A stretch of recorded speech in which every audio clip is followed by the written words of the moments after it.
Chapter 1. Back in England's oldest times, people lived in big groups called tribes. They were farmers, they grew their food, and kept animals for meat and eggs. They lived in villages, in wooden or mud houses, and there was often fighting between the different tribes. Life was simple but dangerous. Then in AD 43, 40,000 Roman soldiers invaded England from the area of Europe that is now Italy. The Roman army was very well organized and had good weapons. The soldiers built a wall around themselves every night so they were safe. They moved across the country, fighting and winning battles against the different tribes, and after 4 years they controlled the south of England. The Romans had to fight for many years before they controlled all of England. They made many changes in the country, such as building towns and cities, and good roads. They brought a new language to England, Latin, and made laws, so people knew what they could and could not do. The religion of Christianity came to England in Roman times too. The Romans never took control of Scotland, which is north of England, and Scottish tribes came to fight against them in the north of England again and again.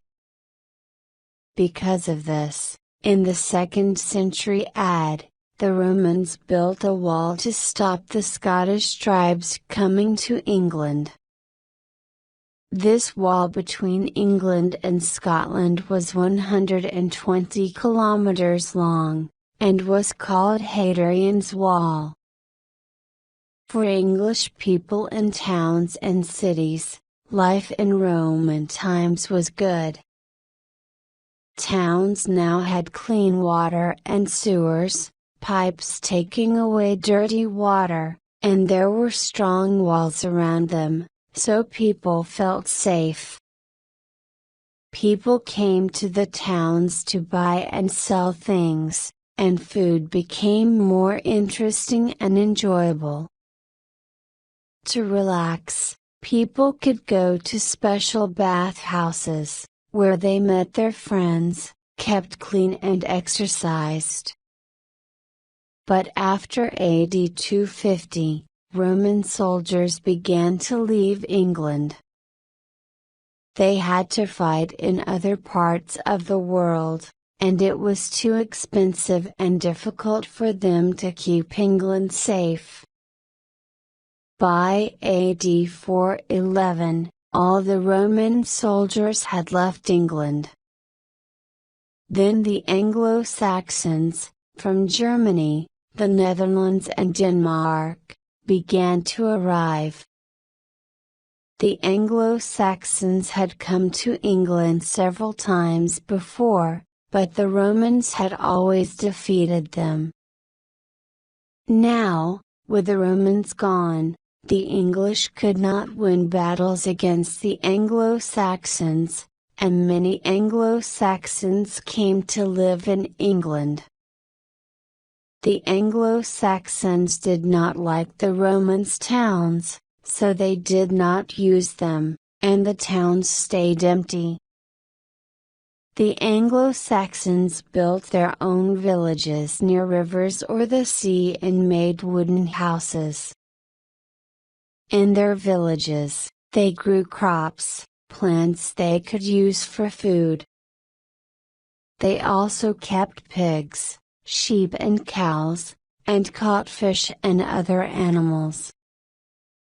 By AD 600 in England, the Anglo-Saxons had made 7 kingdoms, different parts of the country, each controlled by its own king. The 4 main kingdoms were Northumbria, Mercia, East Anglia and Wessex. The three minor kingdoms were Essex, Kent and Sussex. In each of these kingdoms, the king had nobles, important men who fought for him. The other people in the kingdom were either peasants or slaves. Peasants were poor people who had some land, but had to give money to the nobles. Slaves had nothing and had to work for other people for no money at all. People bought and sold slaves like animals. The Anglo-Saxons stayed in England, but in AD 793 a new group of people invaded the country. The Vikings, from Norway, Sweden and Denmark, wanted good farming land. They came to England in strong wooden ships, and soon they took control of many parts of the country. But the Anglo-Saxon king of Wessex, Alfred the Great, won a big battle against the Vikings. After this, part of England, called Danelaw, was given to the Vikings, but the Vikings had to promise not to invade other parts of the country. After Alfred the Great died, the Viking and Anglo-Saxon parts of England came together, and England was now ruled as one country with one king. The Vikings and the Anglo-Saxons continued to fight a lot, and for a while England had Viking kings, but by 1042, the Anglo-Saxon King Edward ruled England. With Edward as the king, London became the most important city in England. Edward had many nobles, and he let them become very powerful. He had no children, so when he died, one of his nobles, Harold, became the king. But Edward's cousin William, a Norman, from the north of France, believed that he should be the king of England. In October 1066, William brought a big Norman army from France to England. The Normans fought against Harold and his soldiers at the Battle of Hastings. Harold was killed, and William the Conqueror, as he was called, became the King of England. William the Conqueror made many important changes in England. A lot of castles were built. One of these was the Tower of London, which you can visit today. William the Conqueror brought the feudal system to England. In the feudal system, the richest and most important person was the king. Below the king were the nobles, then the knights and then the serfs, who were the poorest people in the land. The king owned everything in the country, but he gave a castle and land to his nobles, and they paid him money. The nobles gave land to the knights, who had to fight battles for the nobles and the king. The knights gave some land to the serfs, who had to work for the knights and give them food from the land. William the Conqueror wanted to know exactly what he had in England. He sent people all around the country, asking many questions, and they made a big book called the Domesday Book. The book showed how much farming land there was in England and how many animals. We know a lot about life in Norman England because of the Domesday Book. The time from William the Conqueror's rule until the 15th century in England is often called the Middle Ages. In the Middle Ages, most people lived in villages. The people of the village had to work for the nobles, and give them crops and animals. The nobles lived very well, in big houses and with expensive food, but most people were very poor.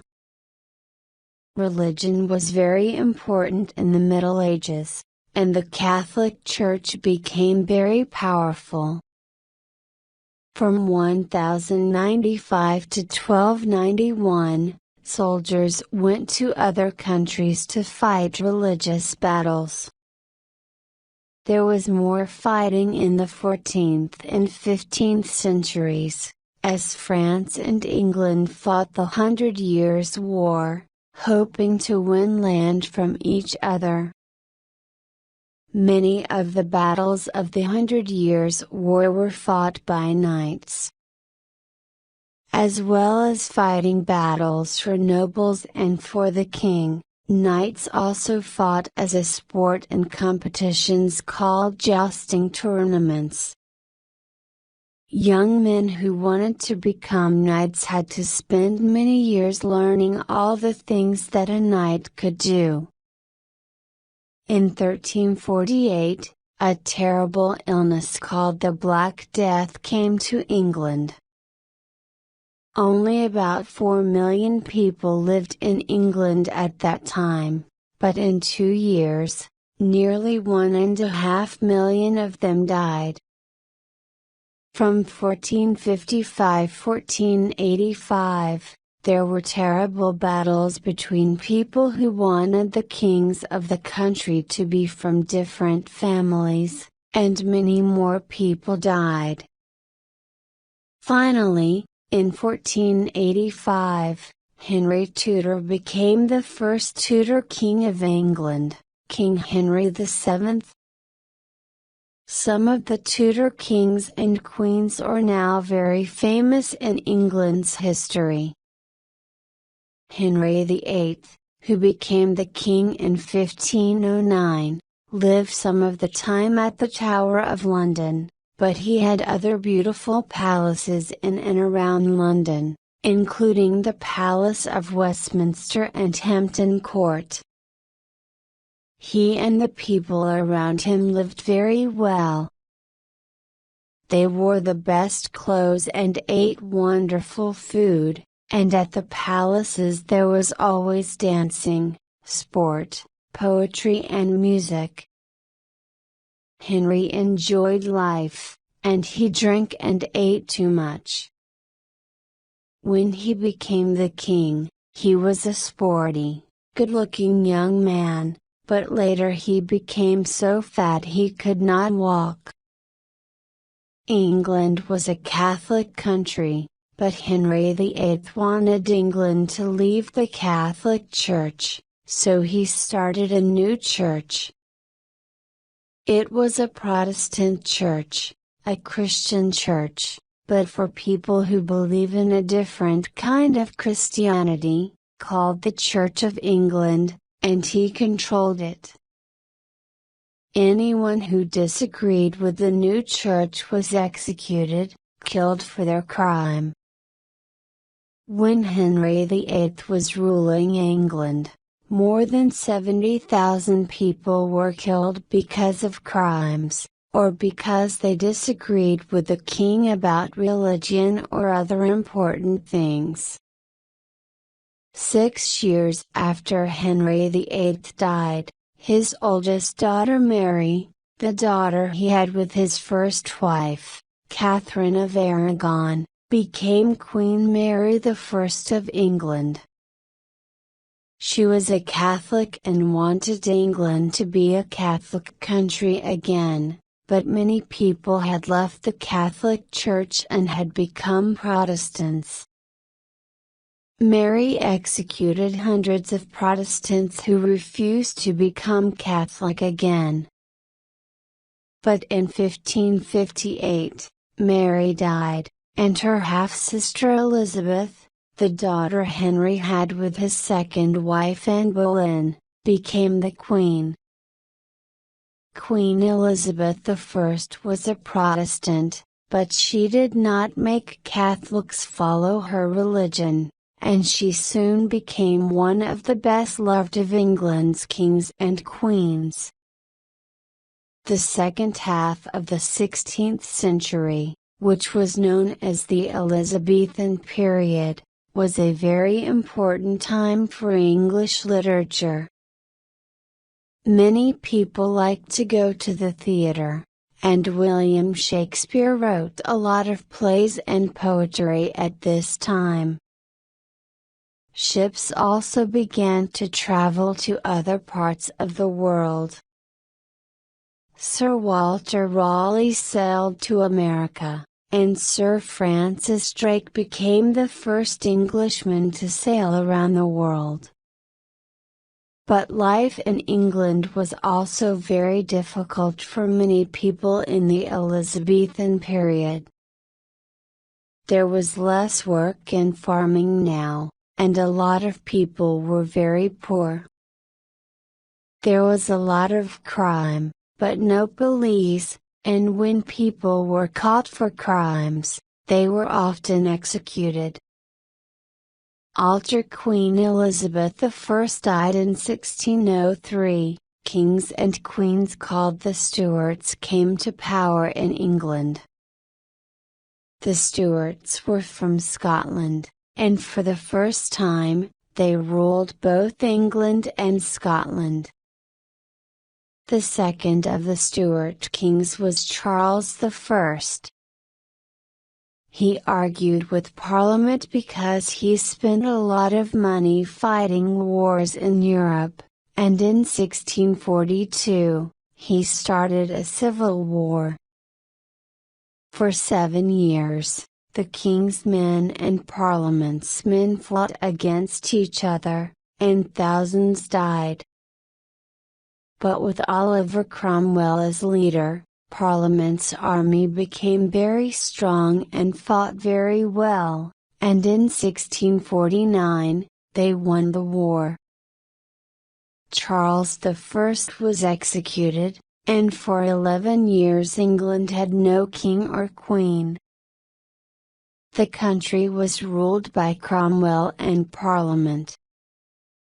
Cromwell was a Puritan, a Protestant who believed in a simple, hard-working life, and when he ruled, there was no sport or dancing in England, and theatres were closed.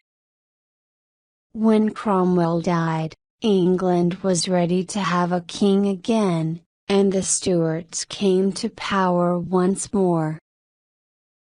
There were some difficult times for England in the second half of the 17th century. In 1665, another terrible illness came to London and killed nearly 70,000 people, and a year later, large parts of London were burnt down in the Great Fire of London. There were many other changes at this time too. England now traded, bought and sold things, with many other countries, so English people could get different foods like tomatoes, chocolate, coffee and tea for the first time. People continued to work on the land, but now there were other jobs, in cloth making or glass making, and in the coal or iron industries. London was rebuilt with wider roads and many beautiful new buildings, and scientists like Sir Isaac Newton began to do important work and learn many interesting things. England started its first colonies too. These were other parts of the world, like America, which were ruled by England. For the first time in the 17th century, people from England went to live and work in these places.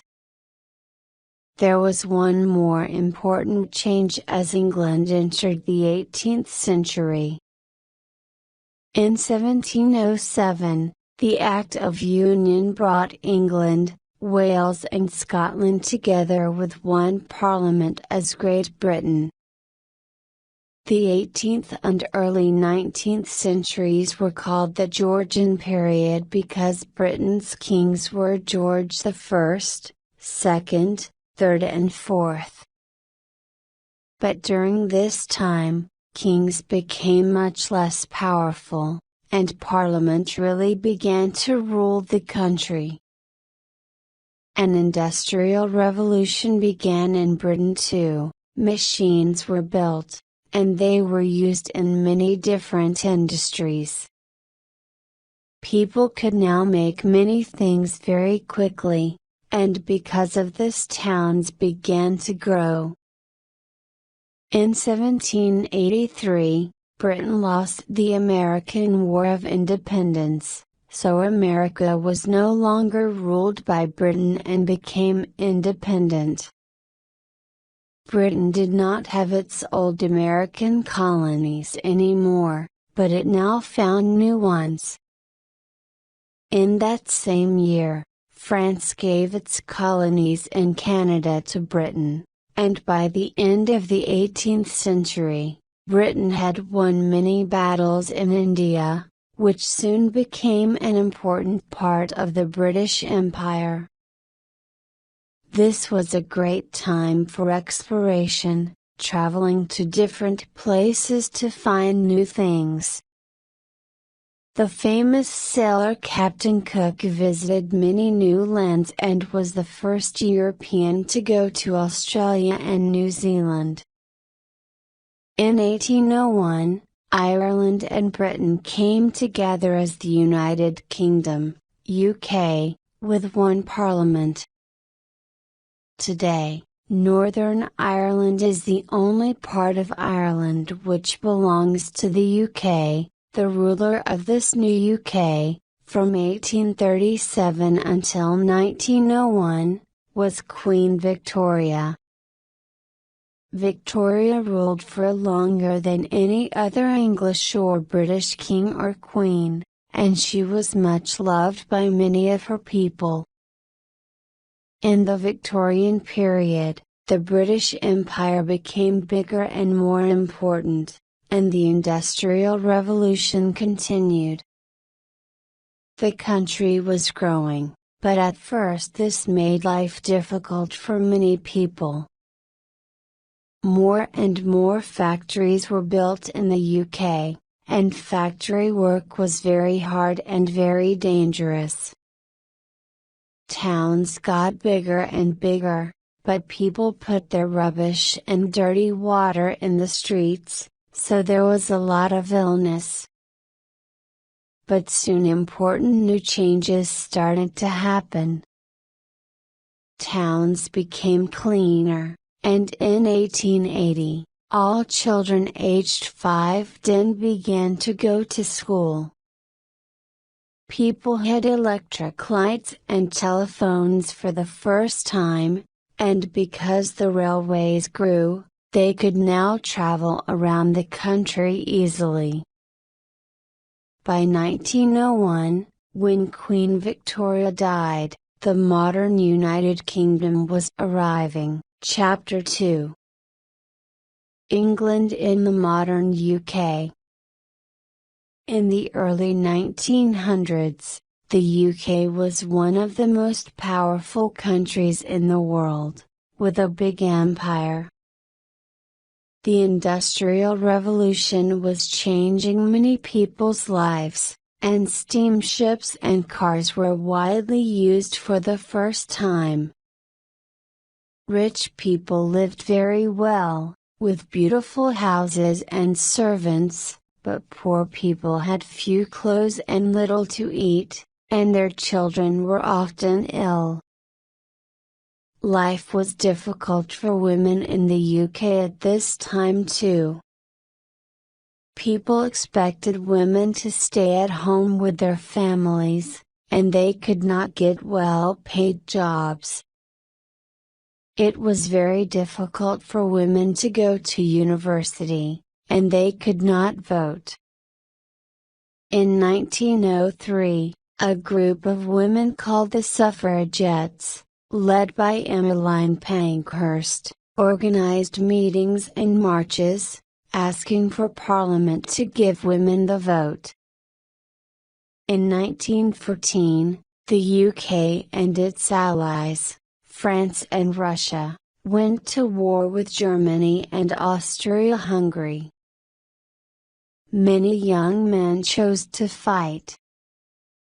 They believed the war would be very short, but it went on for 4 years, and nearly 750,000 soldiers from the UK were killed. While the men were fighting, women had to do the men's jobs at home. Women soon shows that they could work in farming, factories and even in the coal industry. After helping their country to win the First World War, workers and women in England wanted better lives. Men got their jobs at home back from the women, so most women were no longer working, but in 1918, women over 30 were given the vote for the first time. From 1929, women, like men, could vote from the age of 21. A new political party for working people, the Labour Party, became important in politics at this time, and in 1926, 500,000 workers went on strike to fight against low pay and long working hours. But life became even more difficult for workers in 1929, when the world went into an economic depression. Prices fell, there was less trade, and many shops and factories closed. By 1931, nearly 3 million people in the UK had lost their jobs. The First World War was fought mainly in battles on fields in France, but almost everyone in the UK had a difficult life because of the Second World War, 1939–45. Many children had to leave their homes and go to live in the countryside. This was because at the end of 1940 and the beginning of 1941, the Germans dropped many bombs on London and other cities. This was called the Blitz. Many people lost their homes and their families, and everyone had to live on rations. They could only buy fixed amounts of many kinds of food. When we heard the air raid warning in the middle of the night, everyone woke up and got into the shelters. The Second World War ended in 1945, and big changes were made by a new Labour government. Most importantly, the UK now had a national health service, so anyone who was ill could see a doctor or go to hospital without paying. The government also now gave money to help people who were ill or old, or had lost their jobs. Because of the Education Act of 1944, there were also free places in schools for children up to the age of 15. Another change after the Second World War was that more women went to work. They had shown that they could do men's jobs, and many of them had done important war work. In some homes, nothing was different for women, but over the next 50 years, women in the UK slowly saw changes for themselves in education, work and at home. Their lives would never be the same again. After the Second World War, many of the UK's colonies wanted to rule themselves. The south of Ireland had already become independent from the UK in 1921, so the country had now become the United Kingdom of Great Britain and Northern Ireland. People from the colonies had fought for the UK during the war, and they felt they had won their freedom. In 1947, India, once a very important part of the empire, became independent. In the next 20 years, most of the other colonies also did the same. They became independent, but joined the Commonwealth, an organization of the governments of the UK's old colonies. The UK needed more workers to help rebuild the country after the war, so the government invited other Europeans and people from the colonies of the old empire to move there. Hoping to find good new jobs, many people came, mainly from Europe, India, Pakistan and the West Indies. In 1945, there were only a few thousand non-white people in the UK, but by 1970, there were 1.4 million. Sadly, there were often problems in later years when some of the people born in the UK felt that immigrants and their families were taking too many jobs. There is some racism, when people do not like others because they have a different color skin, in the UK today. But most people do not like racism and want all people in the UK to live together happily. In 1952, Elizabeth II became the new Queen of the UK, and millions of people watched her coronation on TV. The first TVs were made in the 1920s, but many English people bought TVs for the first time for the coronation, and in the 1950s, TV started to become an important part of life in England. There were many changes in the UK in the second half of the 20th century. Many of the country's traditional industries, for example iron, cloth, coal and shipbuilding, began to have problems, and people working in those industries lost their jobs. New industries became more important, for example banking and pharmaceuticals, drugs and medicines. England today is a very different place than it was 100 years ago.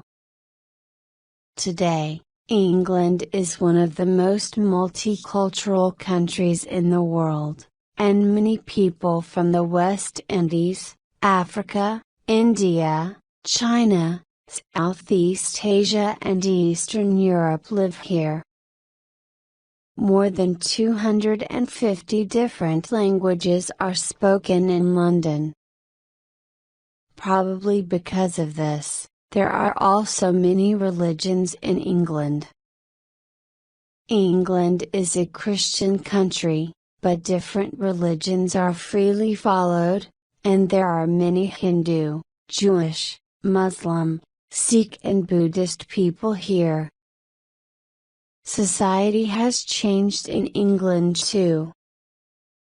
100 years ago, most people married in their early 20s or younger and then had children, but today many more people live alone, and most do not get married or have children until they are in their 30s or older. England's place in the world, as part of the UK, is also very different. The UK does not have an empire now, but it is an important country in Europe and became a member of the European Union, then called the EEC, in 1973. The UK works very closely with the United States of America, USA, and it also continues to be a member of the Commonwealth, together with 52 other countries from around the world. Members of the Commonwealth meet every 2 years to decide how they can best work together. Chapter 3: Traditions. Because England is such an old country, it has many traditions.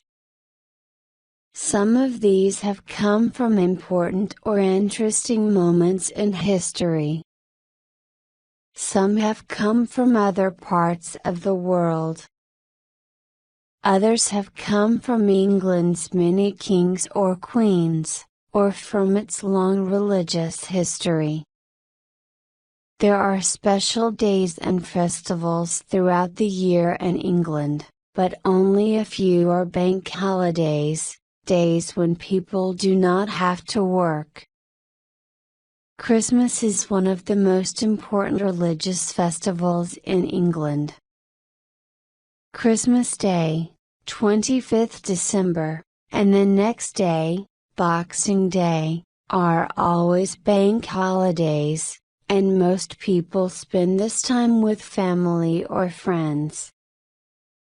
Traditionally, people eat turkey on Christmas Day, with Brussels sprouts and cranberry sauce, and for dessert there is usually Christmas pudding, a type of cake made with dried fruit. Not long before Christmas, people decorate 42 their houses and send cards to people they know.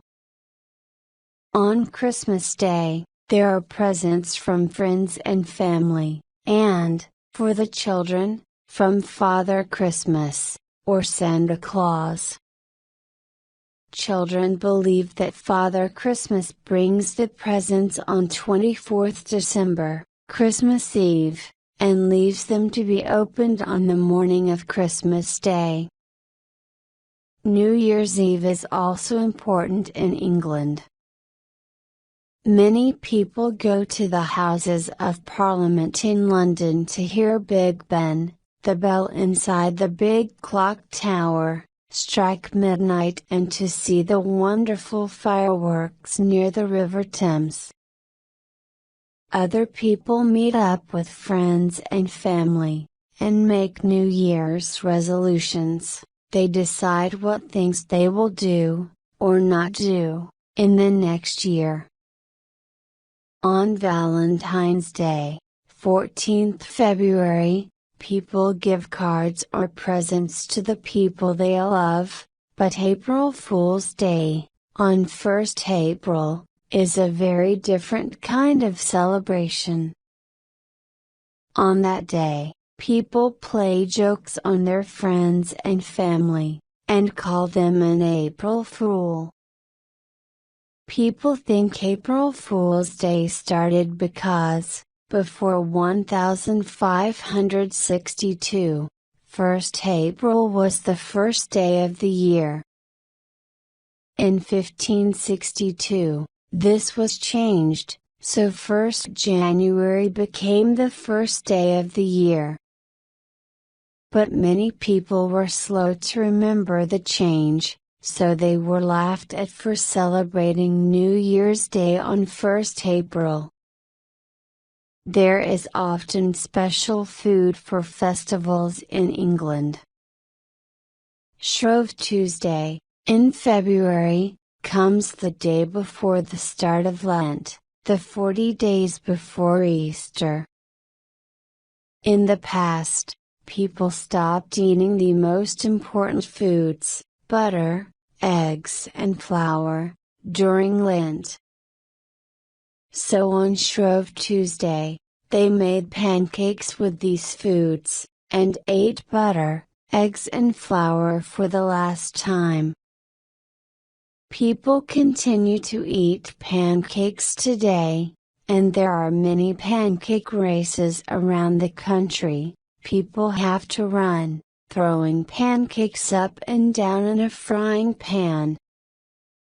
Today, many people try to give something up for Lent too, often sweets, cakes or chocolate. After Lent comes Easter, another religious festival, and for people who go to church, a very important time of year.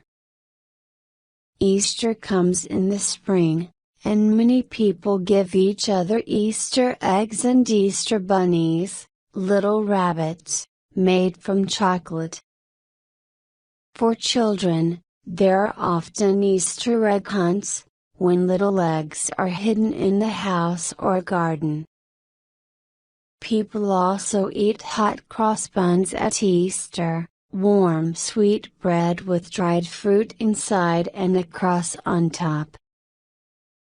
May Day in England is on the first day of May, and there is a bank holiday on or very near the day. This is usually the start of warmer weather in England, and sometimes people celebrate with maypole dancing, dancing around a big pole with ribbons. Halloween, on 31st October, has become a popular festival in modern times. On this night, children dress up as witches, ghosts and other frightening things, and go from house to house, calling trick or treat. The neighbors give them sweets and other nice things, but if they have nothing to give, the children play a trick, or joke, on them. A strange festival is held on 5th November. On that day in 1605, a man called Guy Fawkes and a group of friends tried to blow up the Houses of Parliament. They wanted to do this because King James and his nobles were not treating the Catholics in the country well. But the king's soldiers found Guy Fawkes in the Houses of Parliament and stopped him and his friends. Now on 5th November every year, there are bonfires and fireworks all over England on Guy Fawkes Night. Another day that is important because of something in history is Remembrance Day, on 11th November. At 11 o'clock in the morning on that day, at exactly the time when the First World War ended in 1918, many people are silent for 2 minutes. They remember the many men and women who have lost their lives in wars. Many people wear paper poppies, red flowers, on their coats at this time too. Poppies grew on the battlefields of France after the First World War ended, so they make people remember the terrible days of the war. Because kings and queens have always been so important in England's history, there are many royal traditions. One important tradition is the state opening of Parliament. On this day, the Queen goes from her home at Buckingham Palace to the Houses of Parliament in a gold carriage and then reads the Queen's speech. This tells people what the government wants to do in the next year. Another important yearly royal tradition is called Trooping the Colour. To celebrate the Queen's birthday, more than 1,000 soldiers and musicians march from Buckingham Palace to Whitehall and back again, and the Queen goes past them in her carriage. On most days at Buckingham Palace, you can also see the changing of the guard. This is when one group of soldiers who were guarding the Queen leave the palace, and another group arrives. The soldiers who guard the Queen wear red coats and tall hats, made from real bearskin. They can march in front of the palace, but when they are standing, they must not move. There are many important traditions in sport in England. One famous example is the Oxford and Cambridge boat race. Oxford and Cambridge are the two oldest universities in England, and because both universities are in cities with rivers, Oxford and Cambridge students have always enjoyed rowing. In rowing, 2, 4 or 8 people move a boat through water with the long wooden sticks called oars. They sit with their backs towards the front of the boat, so there is often a person called a cox at the back, telling them where to go.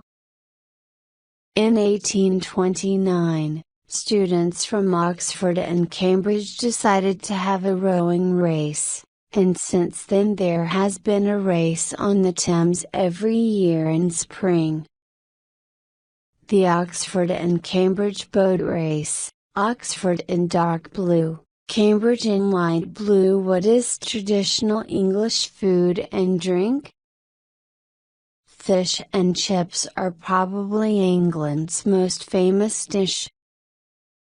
Fish and chips first became popular in the 1860s, when the railways opened and trains began to bring fish from the east coast of England to the cities.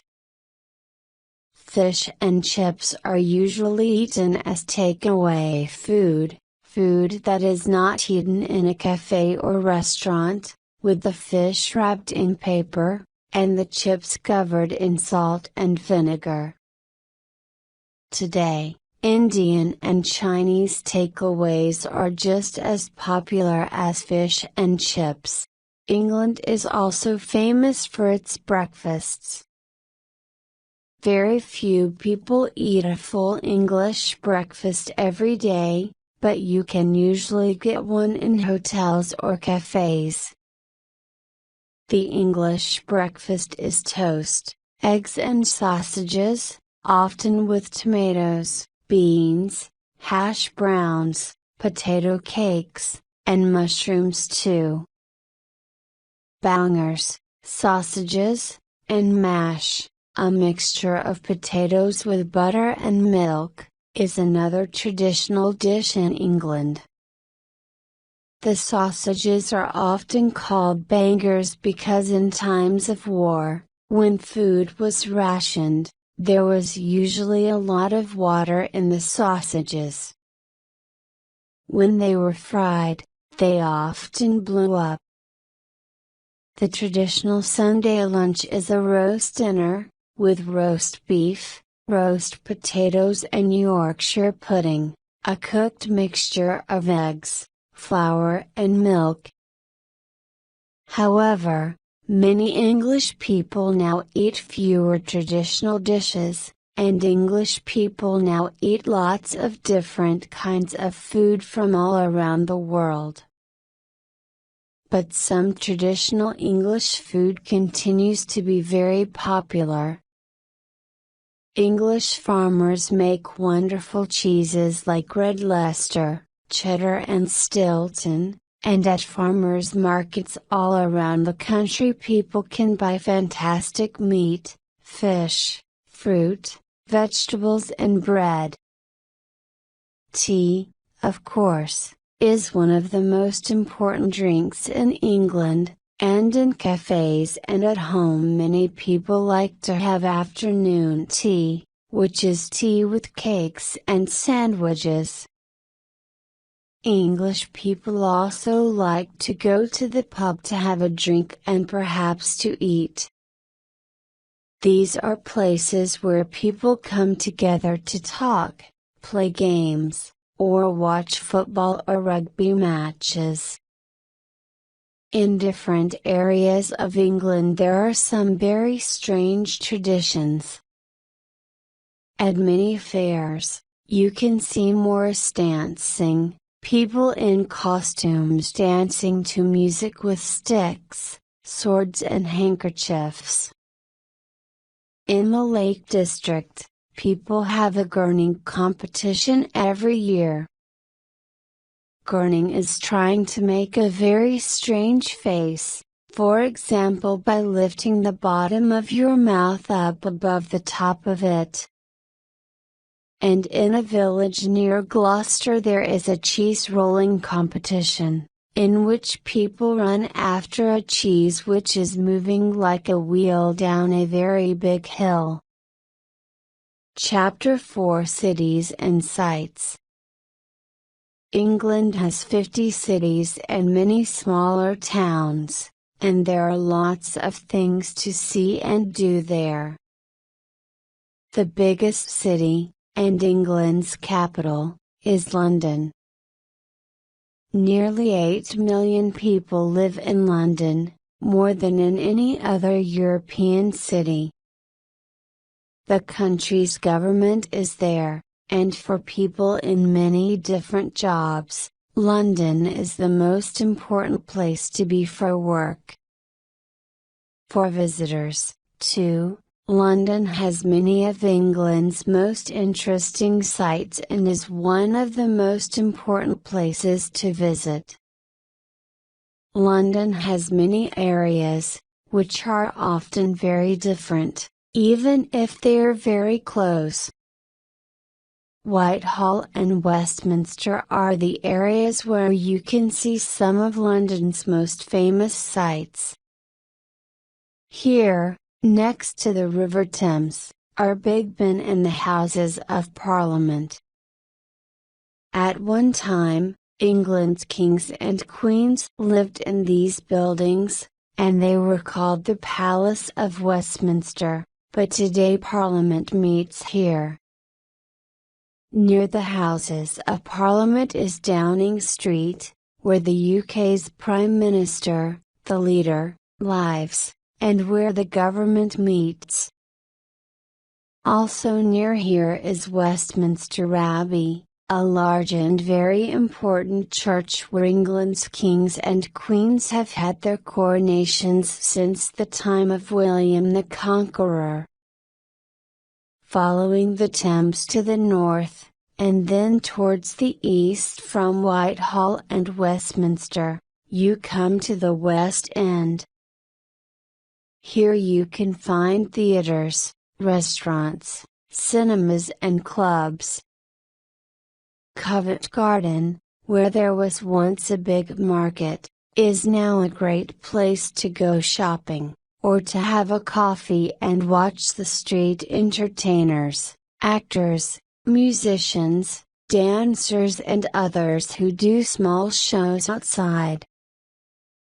Further east is a small area called the City of London, which was the most important part of London in the Middle Ages. It is now one of the great financial centers of the world, a place where money comes in and out, and where England's big banks work from. Also here is St. Paul's Cathedral, which was built by the great architect Sir Christopher Wren, and the Tower of London, a castle from the 11th century. London is also famous for its large and beautiful parks. Just minutes from the West End, people can walk, exercise and relax in the large green areas of Hyde Park, Green Park and St. James's Park. Many people visit London for its museums and art galleries, and most of these are free. The Tate Modern is the world's largest modern art gallery, and at the British Museum, there are several kilometers of rooms, with more than 70,000 things to see. Many visitors to London like to take a ride on the London Eye, the largest Ferris wheel in Europe. From the top of the eye, at 135 meters, you can see many of London's most famous buildings. Not far from London, you can visit three interesting and important royal places: Windsor Castle, which continues to be used by the royal family today, Hampton Court Palace and Kew Gardens. It is less than 100 kilometers from London to Oxford, one of England's most beautiful cities and home to its oldest university. Here you can walk around the fantastic old buildings of colleges like Christ Church and Magdalen, many of them more than 500 years old. Oxford also has England's oldest museum, the Ashmolean, as well as parks, gardens and lovely river walks. Oxford is near a famous area of England called the Cotswolds. Close to the green hills there are beautiful villages, with pretty houses made from gold-colored stone and fine old churches. Many visitors come to this area, and there are tourist shops and afternoon tea rooms in a lot of bigger villages. Oxford is not very far from Stratford-upon-Avon, famous as the hometown of William Shakespeare, the great writer. In this pretty river town, you can visit Shakespeare's old house and also see a play at the theatre of the Royal Shakespeare Company. At Warwick, just a few kilometers away, is one of the greatest medieval castles in England. With its great towers and walls, dark dungeons and beautiful gardens, Warwick Castle is one of the most impressive in England. The University of Cambridge is almost as old as Oxford's, and the two cities are like each other in many ways. Like Oxford, Cambridge is a city of old colleges, many from the late 13th and early 14th centuries. With its gardens, green spaces and river, Cambridge is a lovely city to walk around. Two of the most famous places in Cambridge are King's College, with its beautiful chapel, a small church, and the Backs, an area of green land around the River Cam from where you can see many of the colleges.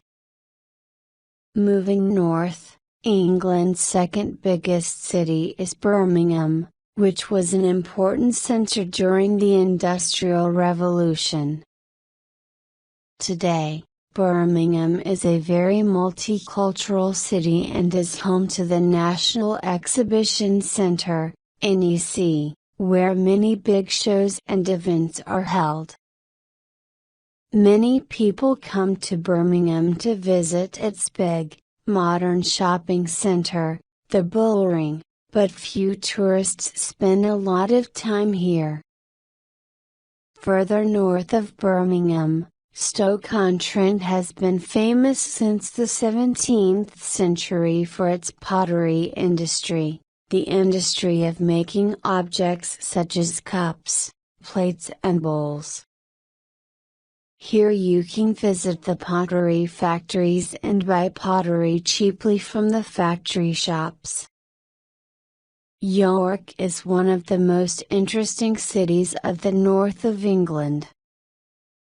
It was a Roman city, and for many years it was an important place for religion and politics in England.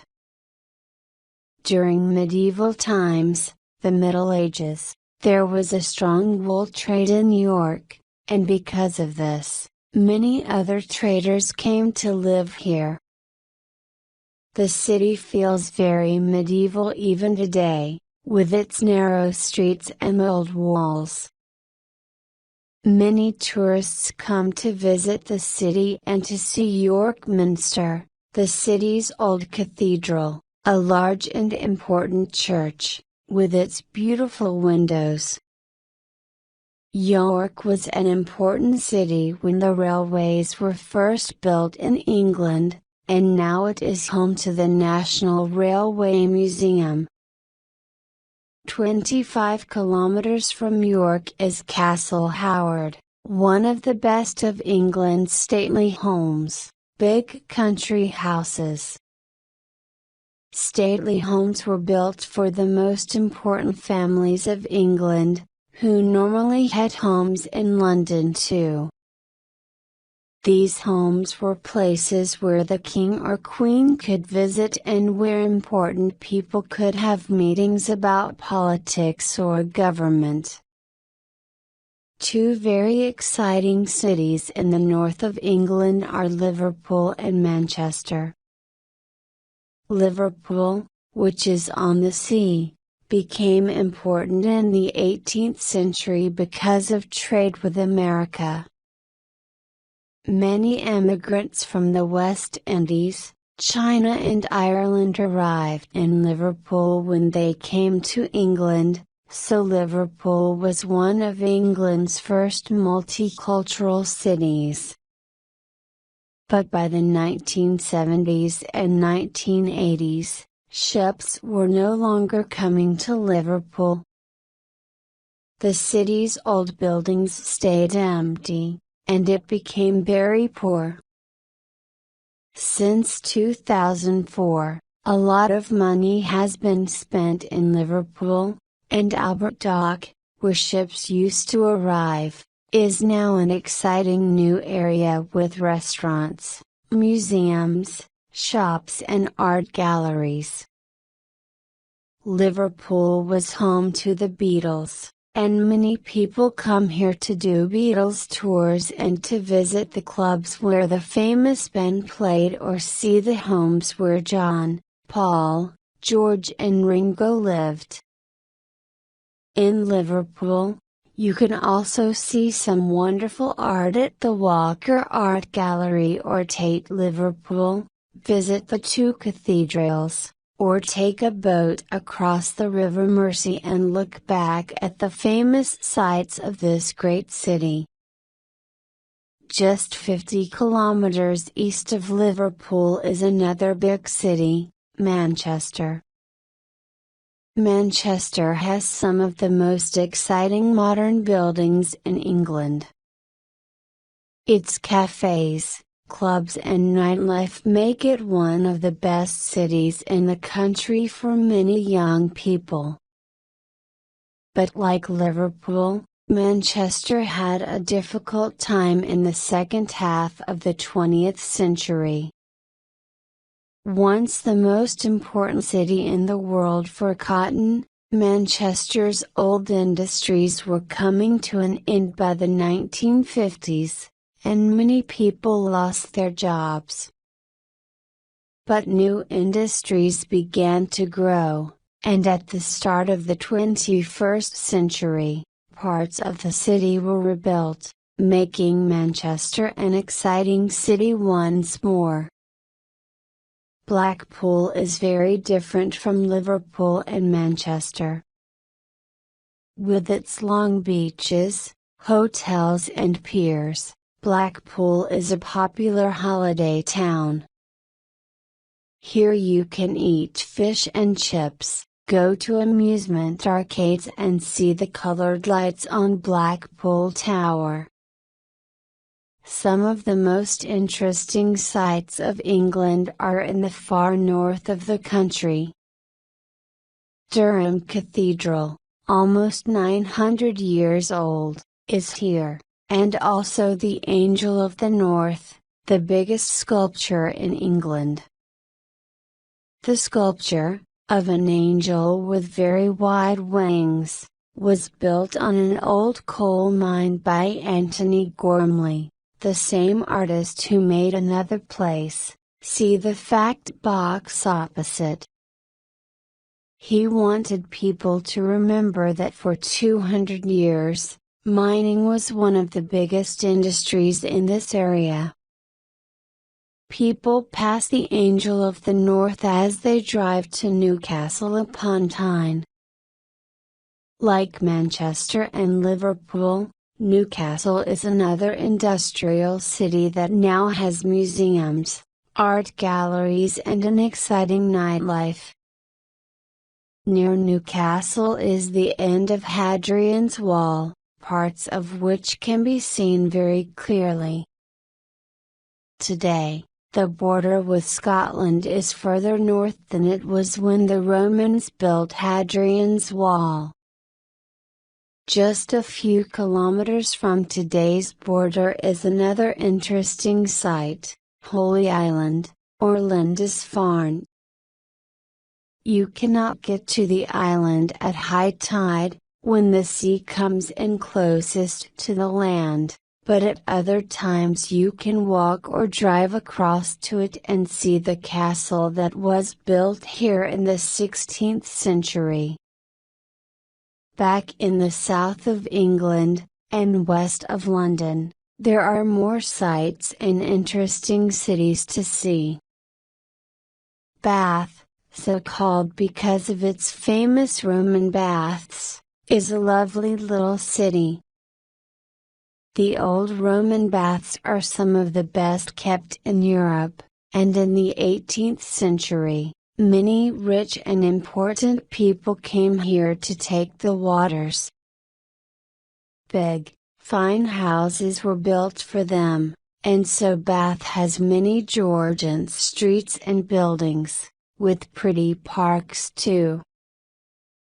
Just a few kilometers further west from Bath, but very different, is the big, busy city of Bristol. Bristol, once a very big port, now has a strong electronics industry and is important in the creative media, film, TV, radio and fashion. It is also the biggest cultural center in the area, with a busy nightlife.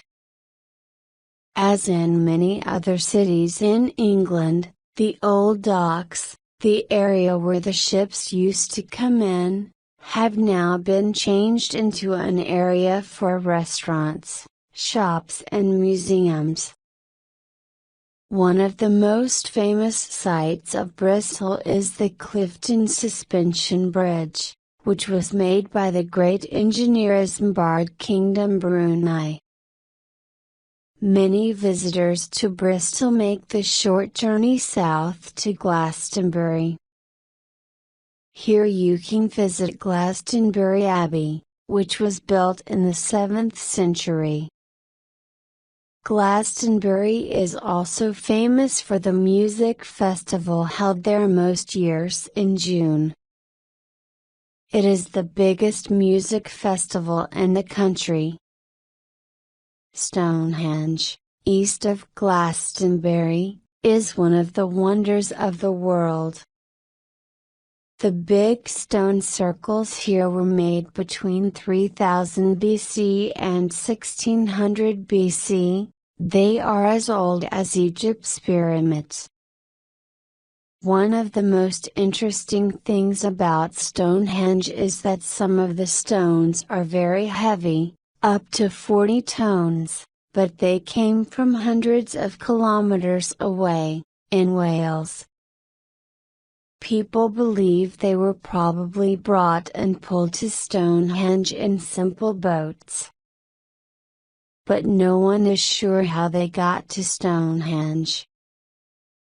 On the longest day of the year, the sun rises across the stone circles.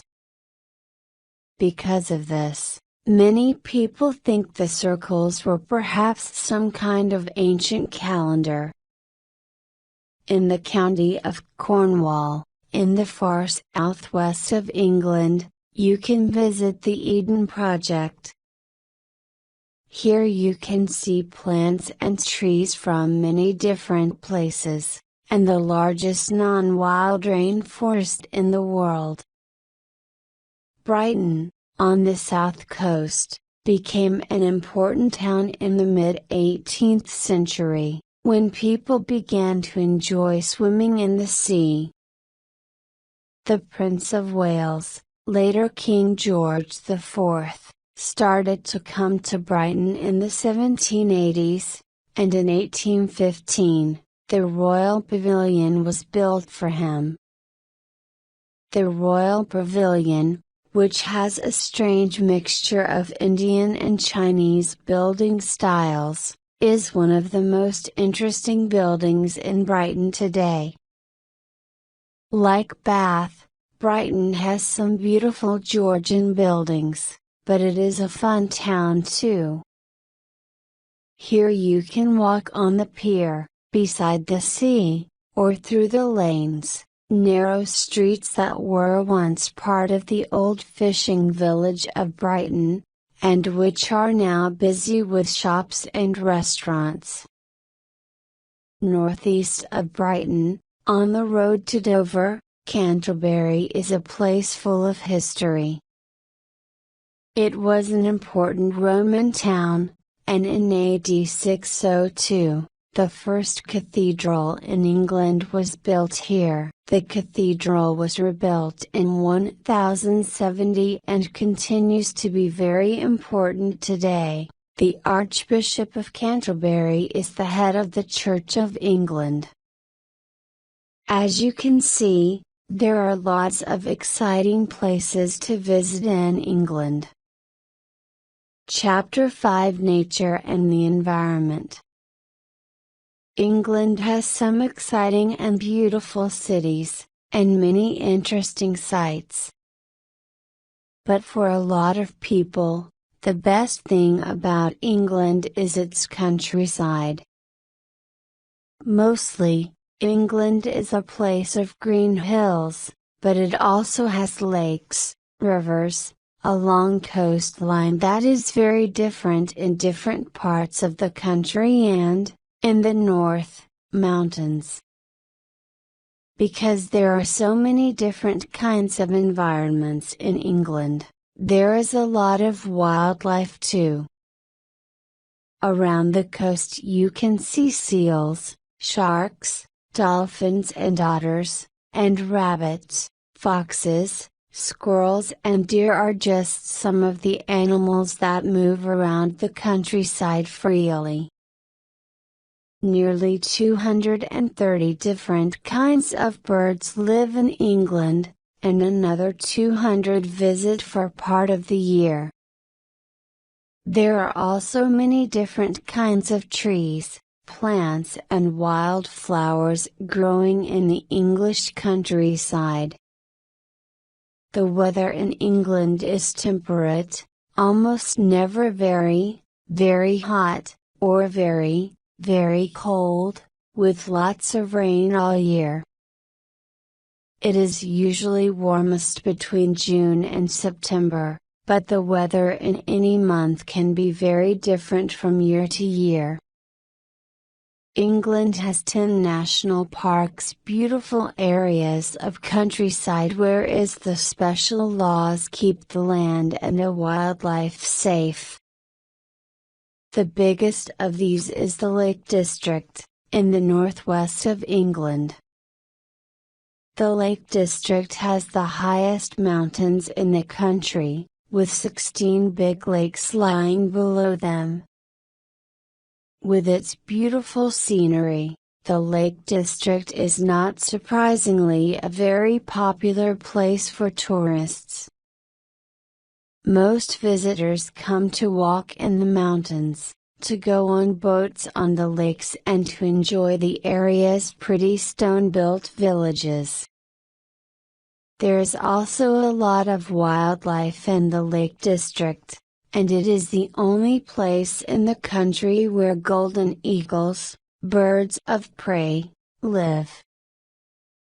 In the 18th and 19th centuries, many poets began to write about the Lake District. The most famous of these was William Wordsworth, who lived there for 60 years. The poems and books that he wrote about the Lake District made many people come and visit the area for the first time. Another famous writer from the Lake District is Beatrix Potter, whose children's books about Peter Rabbit and his friends are famous around the world. Today, a lot of tourists visit the house near Hawkshead where she wrote many of her books. There are 4 other national parks in the north of England. The Peak District, the Yorkshire Dales and the Northumberland National Park are all part of the Pennines, an area of low mountains in the middle of the north of England. The Pennine Way, a walking trail 429 kilometers long, goes along these mountains, which make a kind of natural border between east and west. East of the Pennines is the north of England's other national park, the North York Moors, between York in the south and Middlesbrough in the north. In all these northern national parks, you can find deep valleys covered with forests, high moorland and wonderful caves, national holes in the rock and the hillside, and they are great places for walking, cycling or horse riding. People who have read Wuthering Heights, Jane Eyre, The Tenant of Wildfell Hall or any of the other books by Charlotte, Emily and Anne Bronte, probably feel that they already know the countryside of the Pennines. The Bronte sisters lived in Haworth in Yorkshire, and they describe the windy, heather-covered moorland of this area in many of their books. The history of the New Forest, about 100 kilometers southwest of London, begins more than 900 years ago. William the Conqueror wanted this area to be kept for hunting, and he and his nobles enjoyed looking for deer and other animals here. Parts of the New Forest, which is now a national park, have probably not changed very much since these times. Today, cows walk freely around this area, with its ancient trees and open land covered with heather. Visitors here can also see beautiful wildflowers, deer and big birds of prey. But most famous are the ponies, about 3,000 of them, that live in the New Forest, as they have for many years. You can often see them walking around the villages of the New Forest, and you must be ready to stop your car when one decides to cross the road. Between Exeter and Plymouth, the National Park of Dartmoor in Devon is the biggest and wildest area of open countryside in the south of England. A lot of Dartmoor is moorland and covered in heather, but Dartmoor is also famous for its many tors, hills with rocks at the top. Sheep, cows and ponies walk freely around on Dartmoor, and many birds live here too. North of Dartmoor is the National Park of Exmoor, a beautiful area of moorland, forests, valleys and farmland, which goes across the counties of Somerset and Devon, right up to the coast. Here you can see otters in nearly every river, wild red deer, bats and some very special butterflies. Devon is not only famous for Dartmoor and Exmoor. The counties of Devon and Cornwall are very popular with tourists because of their lovely countryside and because they get more hours of sunlight than anywhere else in England. Away from the coast, the green fields are full of wild flowers in the summer, and narrow little roads with tall hedges at the side go from one pretty village to the next. By the sea, there are golden beaches and little rocky coves, and on the north coast, the big waves in places like Newquay make surfing a very popular sport. Off the coasts of Devon and Cornwall, you can see basking sharks and porpoises, and on Lundy Island there are puffins in April and May. Another beautiful area to visit in this part of England are the Scilly Isles, about 100 small islands 45 kilometers away from Land's End, in England's far southwest corner. Each island is very different, and people live on only 5 of them. Along England's south coast, big white cliffs, large rocks next to the sea, look out onto the English Channel.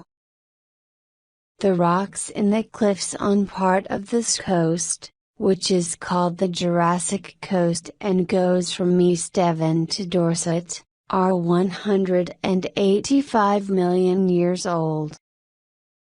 Here you can easily find wonderful fossils, rocks with the shape of animals and plants from ancient times. You can see lots of fossils here because of erosion. The rock is very soft, and every day the sea breaks bits of the rock away from the cliffs. Erosion has made parts of this coast very beautiful. The perfect little cove at Lulworth in Dorset and the famous Arch of Turtle Door were both made by erosion. England's newest national park is the South Downs, which comes down to the sea near Brighton. You can walk through the beautiful green hills of the South Downs on the South Downs Way, a special walking trail which ends at the enormous white cliffs of Beachy Head on the south coast. Most of the North Sea coast of England, on the east side of the country, is very flat and sandy, with a lot of salt marsh, wet, muddy areas with grass growing on them. There are many seabirds here and also, at Blakeney Point in Norfolk, several hundred seals. This is the best place in England to see seals, and many people take special boat trips to visit them. The National Park of the Norfolk Broads is also in this area. Here, 3 rivers go across flat land to the sea, and are so wide in places, they are almost like lakes. Many people like to visit this area by boat or by bike, enjoying the wonderful bird life. England has a lot of beautiful countryside, but there are many problems for the environment. Factories, vehicles and modern farming can make the air, rivers and the sea dirty, and this is bad for plants and wildlife. Many animals also lose their homes when forests are cut down or land is taken for building houses on. People believe that global warming, the earth getting hotter because of dangerous gases in the air, is bringing new problems to the countryside too. It is because of these dangers to the environment that the national parks of England were made, and there are many organizations that work to keep wildlife and the English countryside safe. The UK government is also working with governments from other countries to try to find ways to fight global warming. English people hope that they, and the tourists who come to their country, will always be able to enjoy the wonderful natural environment. Chapter 6: Daily Life. For most English teenagers, daily life is mainly about school. Education is free for all children aged 5 to 16. It is also compulsory. Everyone must have an education. As well as state schools, which are run by the government, there are also independent schools, which families have to pay for. About 6% of children in England go to independent schools. Some families also homeschool, they teach their children at home. Children start their compulsory education in primary school when they are 4 or 5 years old, and at age 11, they move to secondary school.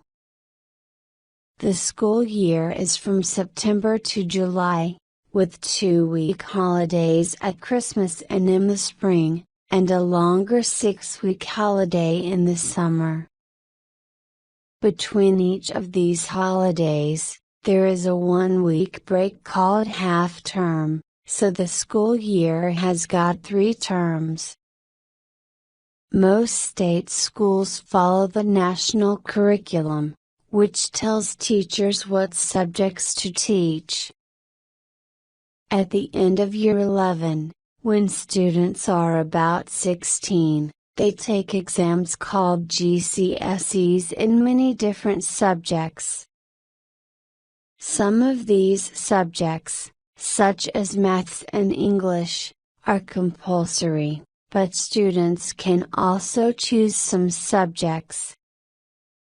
After their exams, some students leave education, and others go to technical colleges, where they learn how to do the jobs they are interested in. Others stay at school and study for 1 or 2 more years to do exams called S-levels and A-levels, this time in only 3 or 4 subjects. Some students who do well in their A-levels will go on to study at university for another 3 to 6 years. Most jobs in England today are in the service industry, in places like hotels, restaurants, shops, computer companies and banks. Many English people work very hard. The working day is usually from 9 o'clock until 5 o'clock, with an hour at lunchtime, 5 days a week, but often people work much longer hours. It can be very difficult for young people to find a job, even if they have studied at university. Some do more training, learning how to do new things. Others take unpaid work, so they can get experience. In the evenings and at the weekends, many English people enjoy watching or playing sport, watching TV, playing computer games, or reading books or newspapers. Sometimes they go out to the cinema or to a restaurant, or to see their favorite band play music. Sometimes they just go shopping or spend time with their friends. Children and teenagers often go to weekly clubs, for example Scouts, martial arts, dance, drama or music. Most teenagers also have a mobile phone, so that they can talk to their friends or send them text messages, and an MP3 player for listening to music. There are lots of things to do at the weekends and on holidays in England. Many families go out together to museums, beaches or theme parks, or for walks or cycle rides in the countryside. People also invite friends to their houses for meals, a cup of tea, or to watch a sports match on TV. Life in England is very different if you live in the city or in the countryside. In the city, public transport is usually very good, and there are many buses and trains. London also has an underground train system, called the Tube, and you can travel around Manchester by tram. But in the countryside, people often have to walk and drive a lot. Most people who live in cities have homes in the suburbs, the areas around a city. Cities often also have big estates. These are places built mainly for people to live in, with lots of houses or flats, and usually some shops and a park. There are lots of different kinds of homes for people to live in England. Some houses are more than 600 years old. Others are very modern. Some people live in houses with several different rooms and a garden. Others live in small apartments called flats. In the past, people in England used to buy their own homes, but houses and flats have now become very expensive. For young people with little money, it is now very difficult to buy a home, and more people now rent. They pay money to someone to live in their house or flat. Most English people usually eat at home because eating out, eating in a restaurant or cafe, is expensive.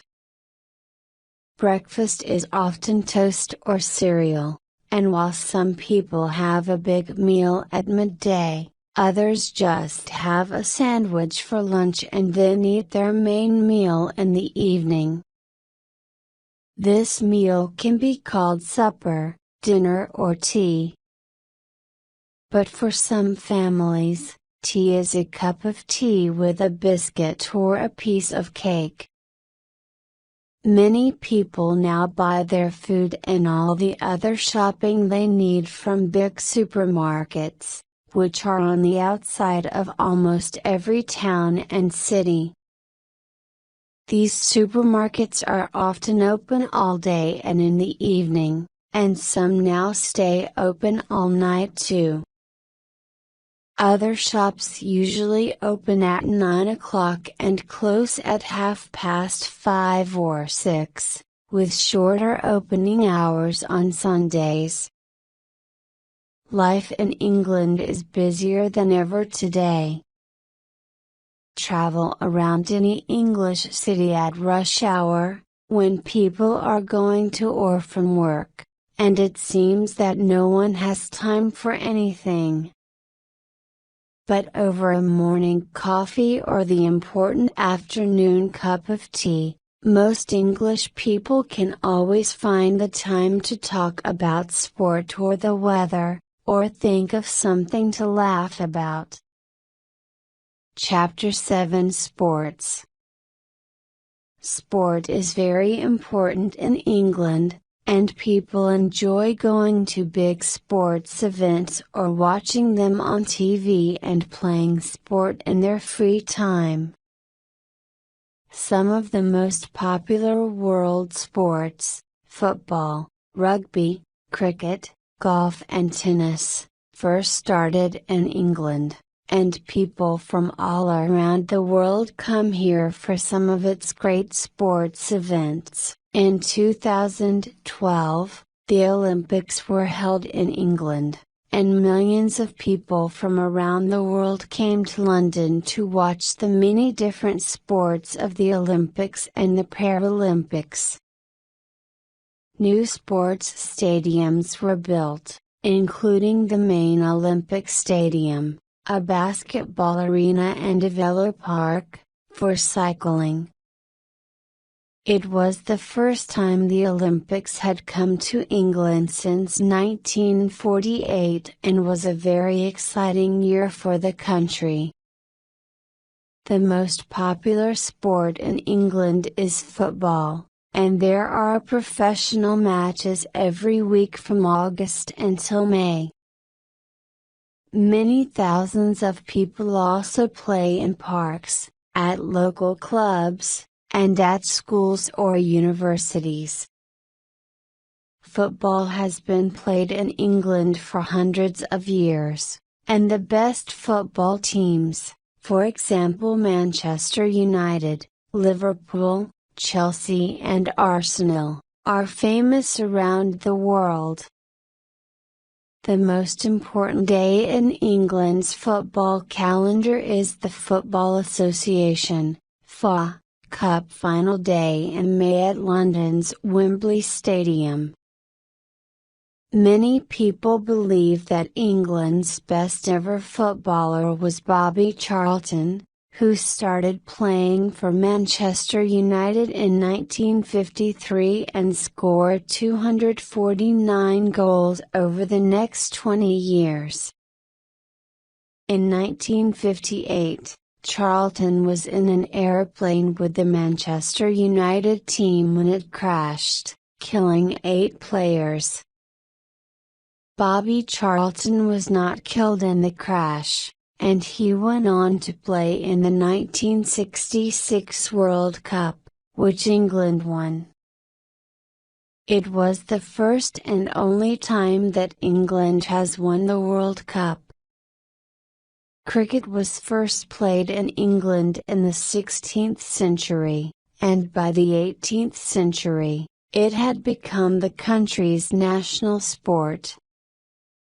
Every summer, teams from other countries play 5-day test matches against the English national team. Cricket is also played on village greens, small fields in villages, around the country in the summer months. Because cricket matches are so long, a new kind of match called the 2020 was introduced in 2003. 2020 matches are only 3 hours long, so people can watch them in one day. Rugby is another sport that began in England, and it is named after the school where it was first played, Rugby School in Warwickshire. Rugby is like football, but players can hold the ball and tackle each other, pull each other to the ground, to get the ball. Rugby is not as popular as football, but after England won the World Cup in 2003, more people began to watch and play the sport. In England, there are 2 kinds of rugby, each very different, rugby league and rugby union. For 2 weeks around the end of traditionally, when people June, England becomes tennis mad. This is the time of the Wimbledon they eat strawberries and cream. Championships, the most famous tennis tournament in the world. Few people watch tennis on TV for the rest of the year, but during Wimbledon, matches are shown on TV every afternoon and evening. England's most famous tennis player was Fred Perry, who won the Wimbledon Championship every year for 3 years, from 1934 to 1936. Since that time, no English player has won the men's championship. Horse racing is another very popular sport in England. There are races every day of the year, and people enjoy making bets on which horse will win. The Derby at Epsom, which continues to be held today, was the first derby ever, and derbies, races on flat ground for 3-year-old horses, are now held around the world. Other important dates in horse racing are the Grand National in Liverpool in April, one of the most difficult horse races in the world, and Royal Ascot, 5 days of horse racing in Berkshire in June. The Queen always goes to Ascot, so it is an important event in England, and visitors wear their best clothes and hats. Another important day for sport in England is the London Marathon in April.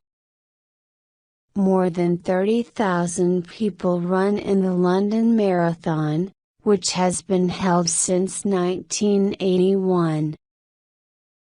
The fastest people finish the 42-kilometer run in just over 2 hours. But for many runners the most important thing is making money for charity. Water sports are popular in England, and many people, especially on the south coast, enjoy sailing. There are good waves for surfing at many of the beaches in the southwest, and canoeing is also popular on England's many rivers and canals. Two of England's most famous sports people do a water sport: Steve Redgrave, who won gold medals for rowing at every Olympic Games between 1984 and 2000, and Ellen MacArthur, who broke the world record for sailing around the world alone in the fastest time on 7th of February 2005. Golf is also a very popular sport for English people. There are many golf courses in England, and every July the Open Championship, one of the 4 biggest tournaments in the world, is held in England or Scotland.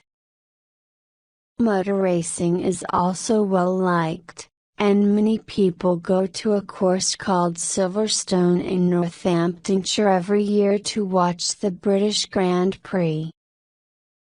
At school, children play football, rugby, netball and cricket, and do athletics in the summer. There are public swimming pools and gyms in most towns, and many people also enjoy cycling and walking. Other outdoor activities like mountaineering, climbing and walking in the hills and mountains, are also very popular in England. English people love sport. For some time, they have not won many big events in the sports that first came from their country many years before. But sport continues to be a very important part of life in England. Chapter 8: Entertainment.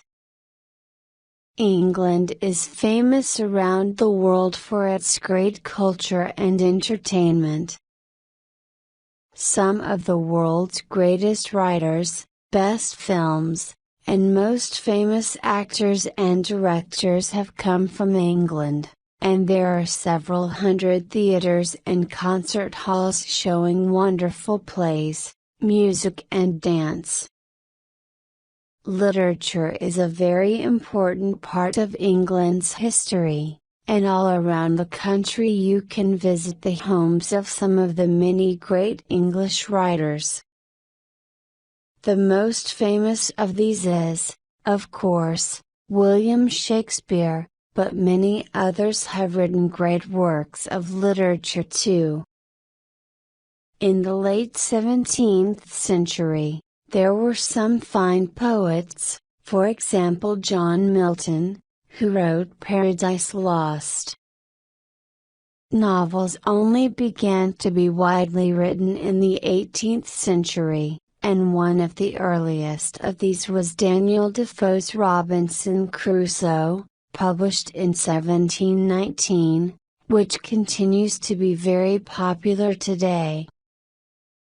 The first half of the 19th century was famous for the romantic poetry of writers like Wordsworth, Coleridge, Byron, Shelley and Keats. Jane Austen was another great writer of this time. In books like Emma, Pride and Prejudice and Persuasion, Austen wrote about how women saw society, marriage and happiness. Famous Victorian writers included Charles Dickens, the Bronte sisters and George Eliot. In Victorian times, people began for the first time to write literature just for children, and one of the best known of these new children's books was Lewis Carroll's Alice's Adventures in Wonderland, which continues to be read by many children even today. Another writer from around this time whose work is much loved now is Arthur Conan Doyle, who is Scottish. He wrote stories about Sherlock Holmes, a London detective, between 1880 and 1907. Sherlock Holmes had a brilliant mind and was able to find the answers to the strangest mysteries. The stories of these mysteries were told to the reader by Sherlock Holmes's great friend Dr. Watson. An important English writer at the beginning of the 20th century was Thomas Hardy. Tess of the D'Urbervilles, far from the madding crowd, and Hardy's other novels were often terribly sad stories about people in an imaginary county called Wessex. Rudyard Kipling was also popular at this time, and from 1910, a new kind of modernist literature became important. One of the first modernist writers was Joseph Conrad, who was Polish, but lived in England, and between the two wars there was a lot of other new literature, from writers like Virginia Woolf, Evelyn Waugh and D.H. Lawrence. After the Second World War, two of England's most important writers were George Orwell, who wrote 1984 and Animal Farm, and Agatha Christie, who wrote 66 detective novels, including The Adventures of Miss Marple and Hercule Poirot. Modern fantasy literature, writing about magic, monsters and other imaginary things, became popular at this time too, when The Lord of the Rings, by J.R.R. Tolkien, was published in 1949. Two of the most famous writers of the last 50 years are children's writers. Roald Dahl, who was born in Wales to Norwegian parents, wrote books such as Charlie and the Chocolate Factory and Matilda, many of which also became great films and theater shows. J.K. Rowling's Harry Potter series, a group of 7 fantasy books for children, has sold hundreds of millions of copies, and people can now read them in 67 different languages. Many of these works of literature have become famous plays, and for many people an important part of any visit to England is a trip to the theatre. There are several hundred theatres in England, around the country, but the most famous are the theatres of the West End in London. In the West End, there is a theatre on nearly every street, showing the latest plays and musicals. and many of the best actors from all around the world come to perform here. Some of the most famous shows in the West End have been musicals, such as Cats and Phantom of the Opera by Andrew Lloyd Webber, but in London and around the country, you can also see many different kinds of shows, including more serious plays, new works and comedy. One of the oldest theatres in London is the Old Vic, which first began to show plays in 1818. England also has the National Theatre, on London's South Bank near the London Eye, which opened in 1976. Across the Thames are the Royal Ballet and the Royal Opera House at Covent Garden, and the English National Opera at the Coliseum, the largest theatre in London. Outside London, England's most famous theatre is the Theatre of the Royal Shakespeare Company in Stratford-upon-Avon, where Shakespeare's plays are performed throughout the year. In the summer, you can also see Shakespeare's plays at the Globe Theatre in London, a round theatre with no roof, like the one where these famous plays were first performed more than 400 years ago. England is important for its music too. George Friedrich Handel, Edward Elgar and Gustav Holst are three of the country's most famous classical music composers, and at places like the Royal Festival Hall and the Barbican Centre in London, you can hear many different kinds of classical music, played by some of the finest orchestras in the world. There is also a lot of good classical music outside London. The Birmingham Symphony Orchestra is one of the best in Europe, and at many stately homes and castles around the country there are outdoor concerts in the summer. But it is for its pop music that England is best known.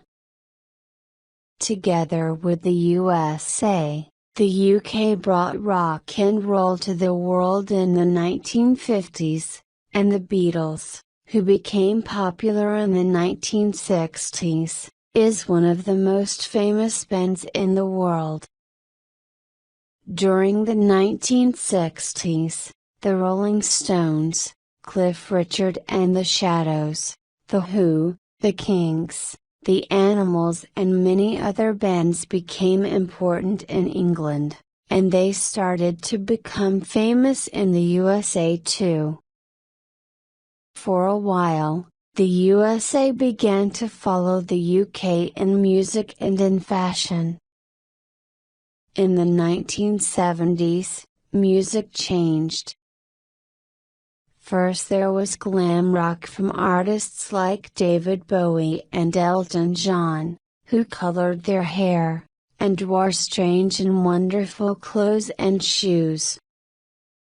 Then came punk rock, short, fast songs, often with a political message, sung by bands like The Clash.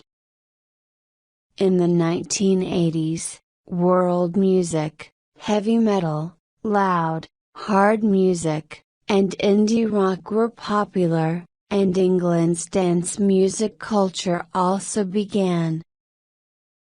But in the late 1990s, some artists turned against the many fashions in music of the 80s and early 90s, and Britpop arrived, bands such as Blur, Oasis and Radiohead that followed the British guitar music of the 1960s and 70s.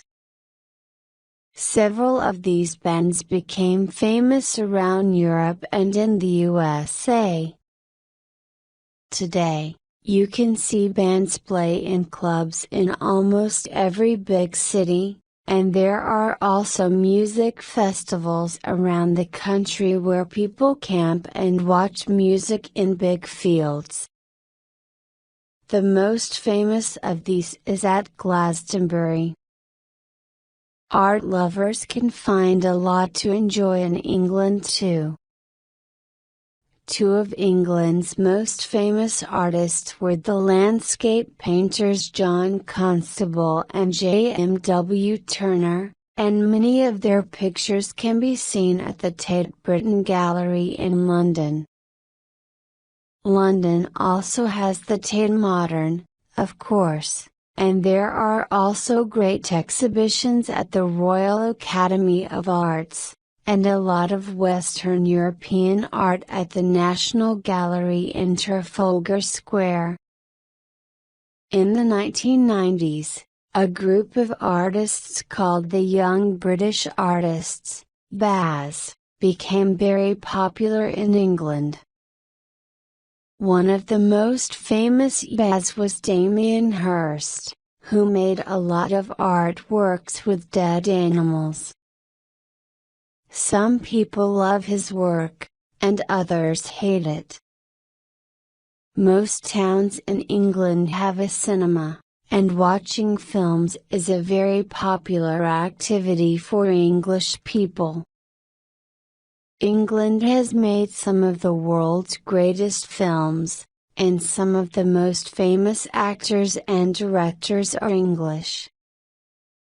The film industry only really started in England in the 1930s, when some famous films like The 39 Steps were made.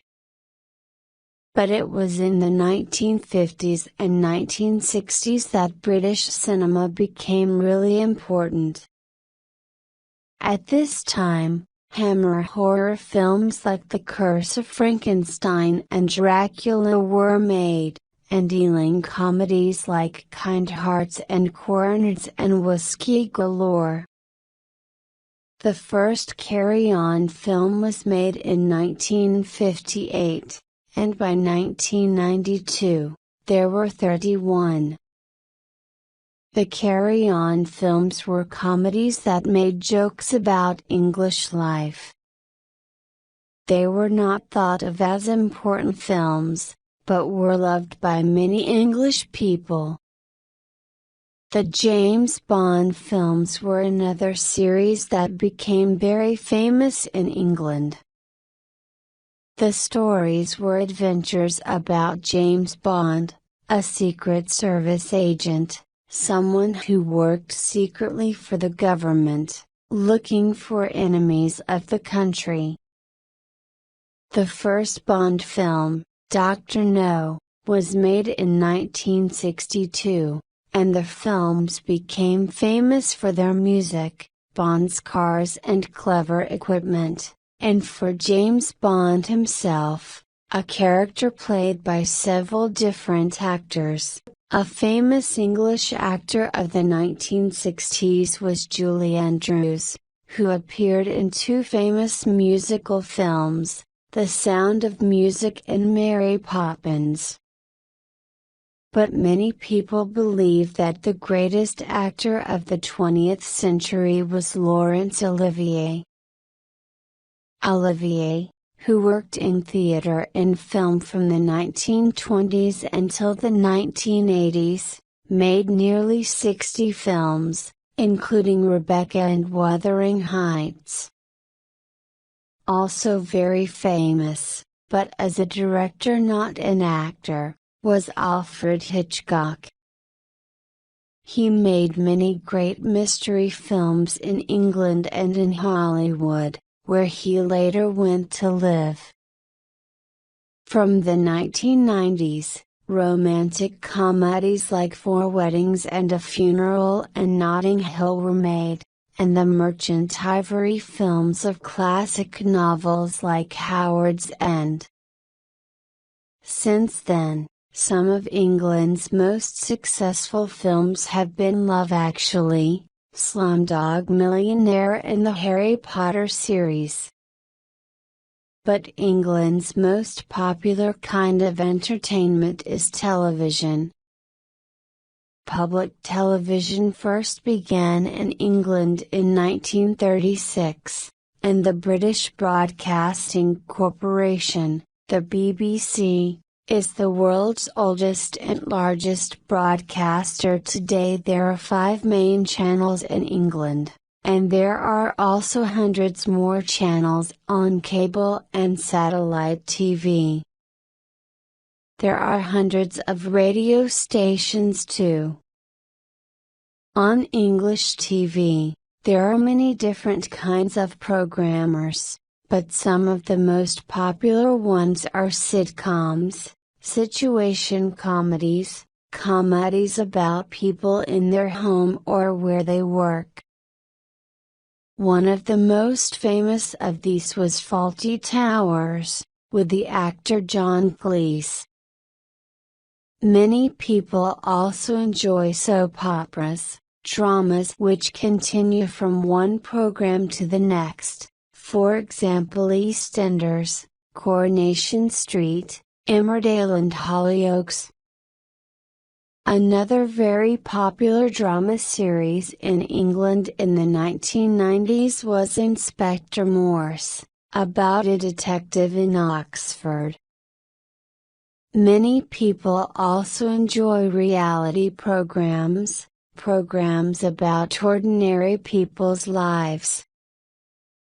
One of the most famous of these is Big Brother, a program in which a group of people live together in a house and are filmed 24 hours a day.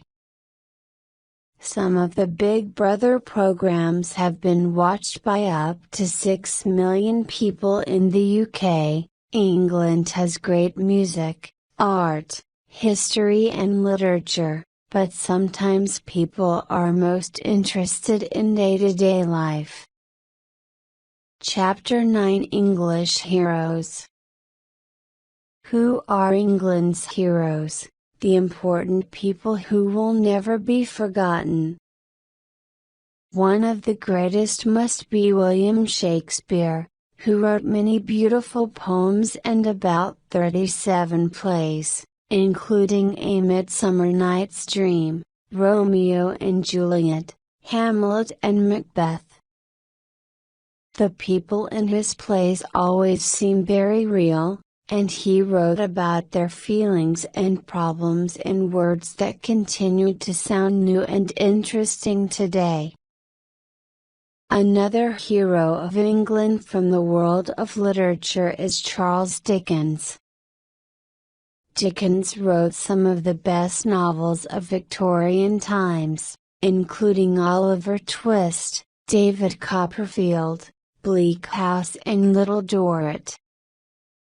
Dickens used his books to show how terrible life was for poor people in England at the time of the Industrial Revolution. But England has scientific heroes as well as heroes from the world of literature.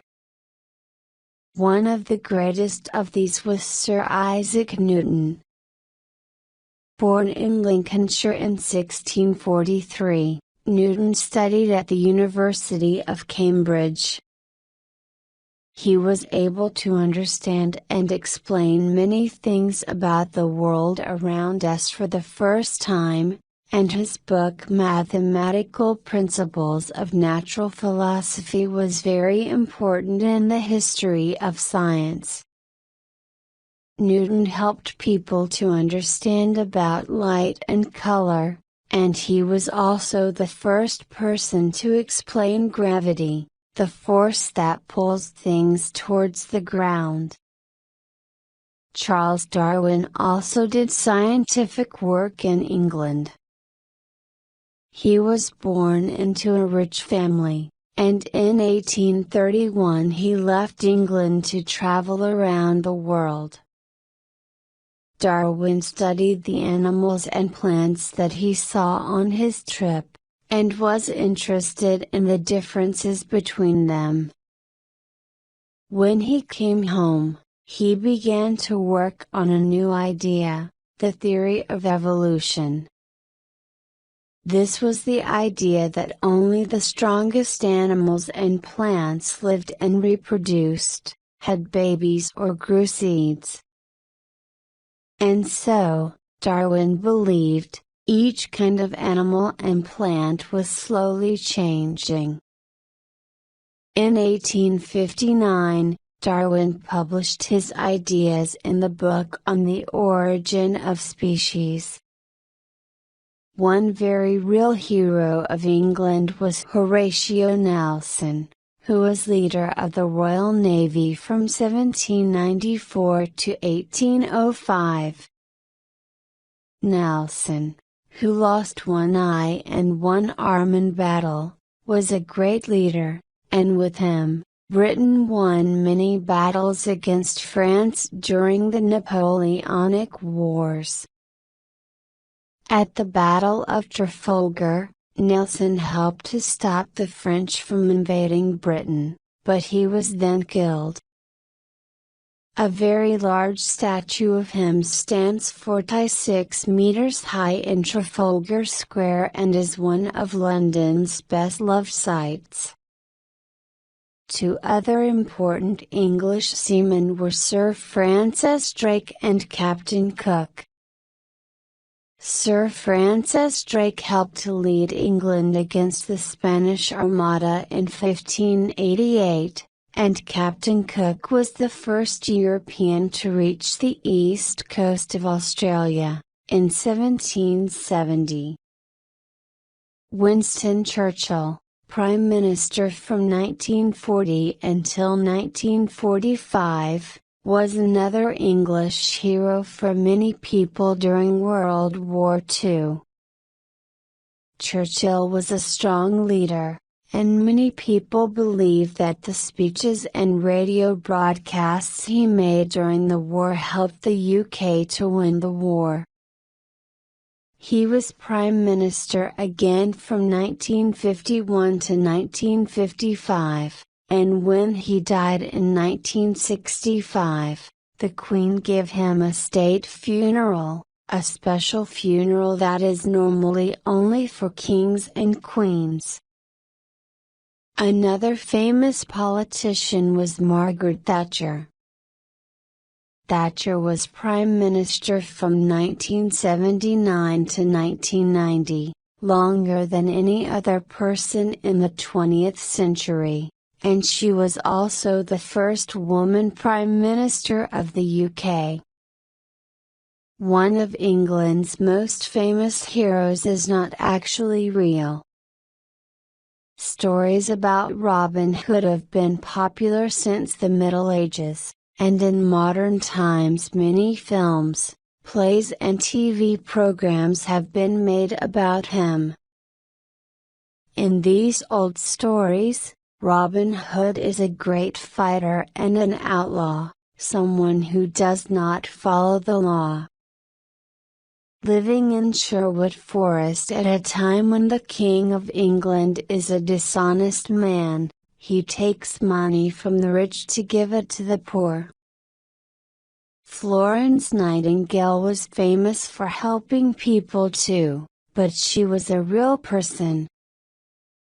Florence Nightingale is thought of by many as the first real nurse.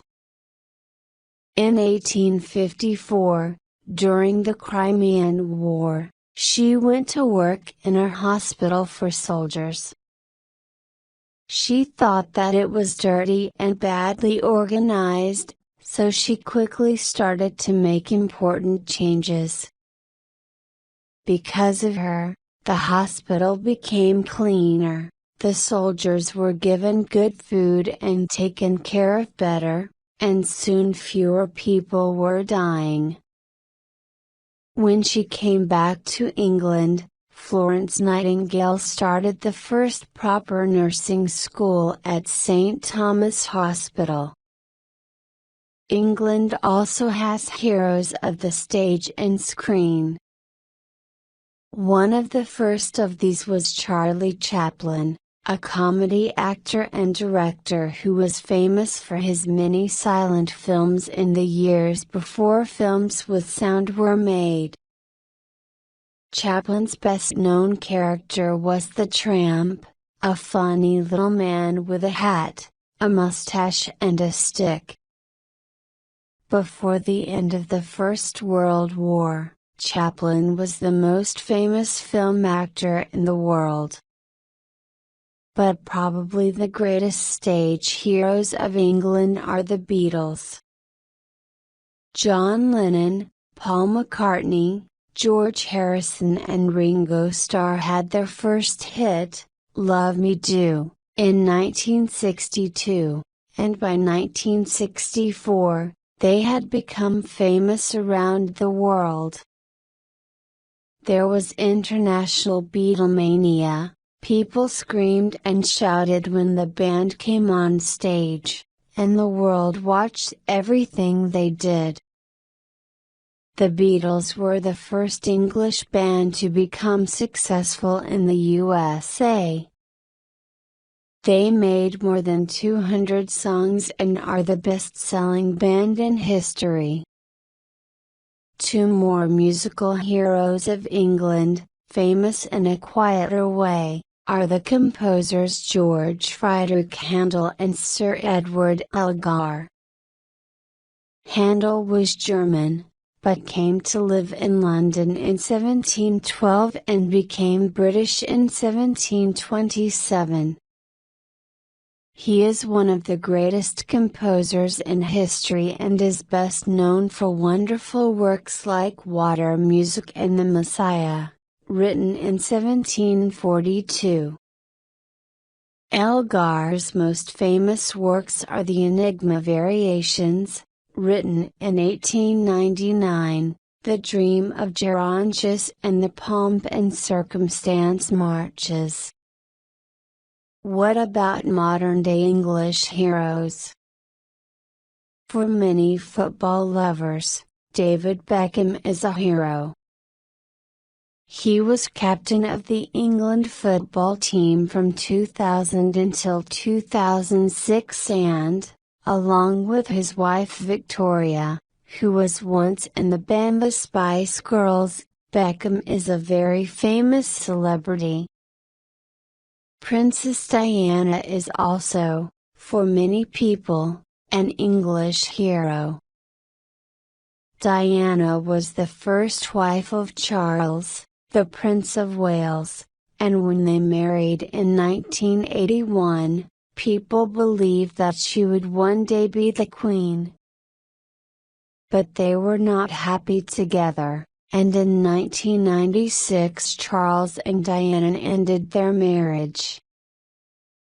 A year later, Diana was killed in a car accident in Paris. Many people loved her for her work with international charities and because she showed great kindness to children, ill people and those with difficult lives. When she died, thousands of people brought flowers to her London home, and 2.5 billion people watched her funeral on TV. Chapter 10 Looking Forward. All through England's history, small inventions, new things that people make, have brought big changes to people's lives.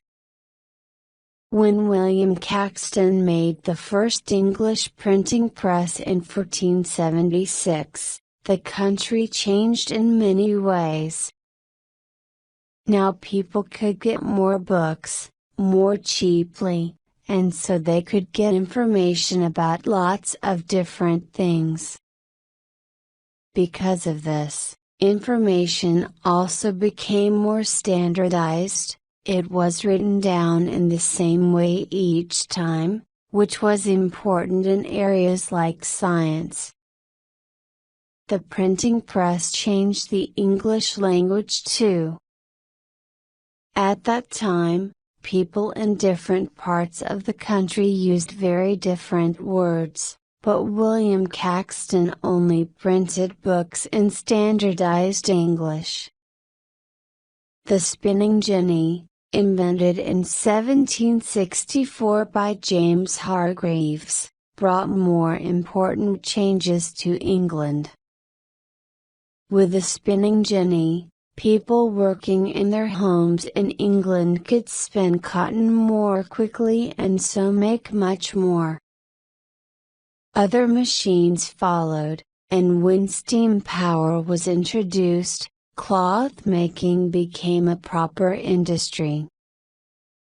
Cloth makers did not work at home anymore, they used big machines in factories in the cities. This was the beginning of the Industrial Revolution, and in 21st century England, people are in the middle of another revolution, or great change, again started by several small inventions. One of the most important of these was the invention by the Englishman Tim Berners-Lee, in 1990, of the World Wide Web. The World Wide Web has made it easier than ever for people to get information. Its invention is part of the digital revolution, which has given us mobile phones, computers, MP3 players, digital TV and much, much more. The digital revolution is changing many things about life in England.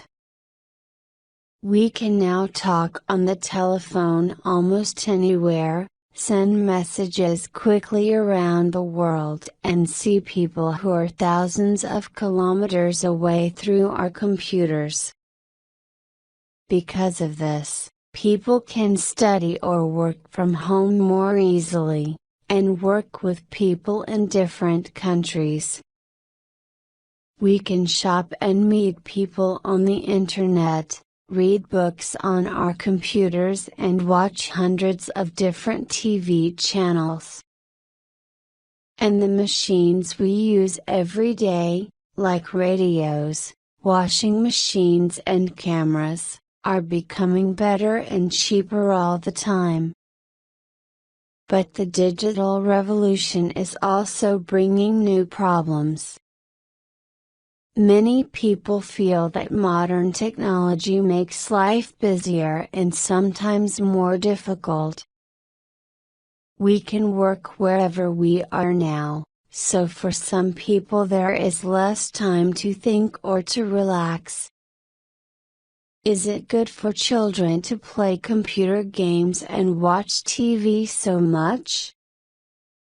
And are we forgetting how to meet people and make real friends because we talk to people through computers so much now?